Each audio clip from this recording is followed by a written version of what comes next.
안녕하세요. 아주경제국제부 곽예지 기자입니다. 5월 9일 인민일보 해외판을 통해 전하는 오늘의 중국 뉴스를 지금부터 시작하도록 하겠습니다. 첫 번째 소식은 김정은 북한 국무위원장의 중국 방문 소식입니다. 북미 정상회담을 앞둔 시점에 김 위원장과 시 주석의 만남에 국제적 관심이 쏠리는 만큼 신문 1면 대부분을 할애해 해당 소식이 실렸습니다. 신문에 따르면 김 위원장은 7일부터 이틀간 랴오닝성 다롄을 찾아 한반도 문제에 대해 의견을 교환했습니다. 이번 방중에는 김 위원장의 여동생 김여정 노동당 중앙위원회 제1부 부장을 비롯해 이수용, 김영철 노동당 부위원장, 이용호 외무상 등이 수행했습니다. 김정은은 이틀간 공식 회담, 환영 만참, 해변가 산책, 오찬 등의 일정을 시 주석과 함께 소화했습니다. 시 주석은 현재 한반도가 복잡하게 변화하는 중요한 시점에 김 위원장이 40여일 만에 다시 중국에 방문한 것은 북한이 양국 관계를 고도로 중시하고 있음을 보여준다며 이를 높게 평가한다고 전했습니다.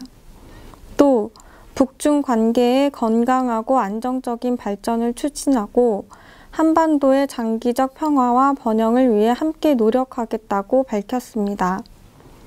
김 위원장도 시 주석을 한 달여 만에 다시 만난 것은 상호 신뢰를 깊게 생각하는 것이라며 북중 우호 협력 관계를 신시대 요구에 맞춰 발전시킬 것이라고 전했습니다.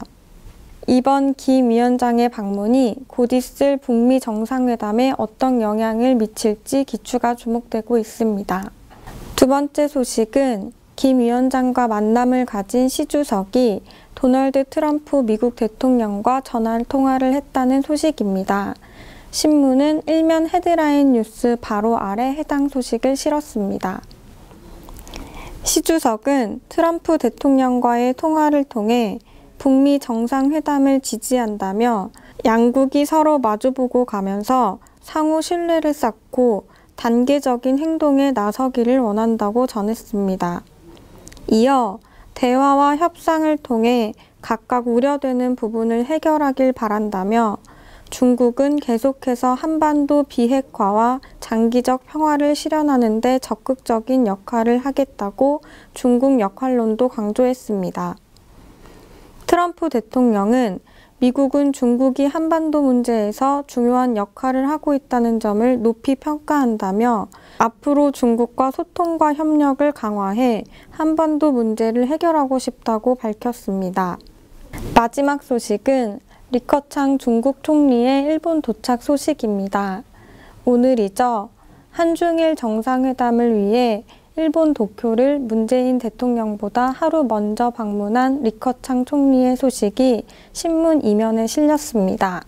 신문은 리커창 중국 총리가 취임 후 처음으로 일본을 방문했다며 최근 중일 관계가 그렇게 원만하진 않지만 올해는 중일 평화 우호조약의 40주년이기도 하니 이번을 계기로 양국 관계가 더욱 발전하길 바란다고 밝혔다고 전했습니다.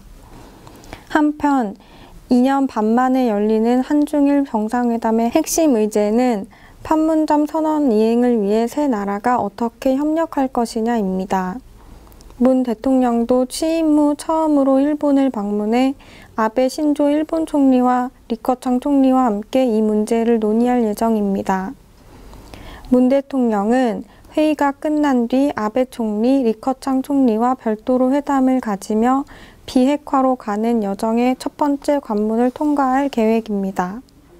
이번 회담에서 문 대통령이 중국과 일본의 지지를 얼마만큼 이끌어내느냐가 앞으로 있을 북미 회담에도 영향을 줄 것으로 보입니다. 그럼 이것으로 오늘의 중국 뉴스를 모두 마치겠습니다. 감사합니다.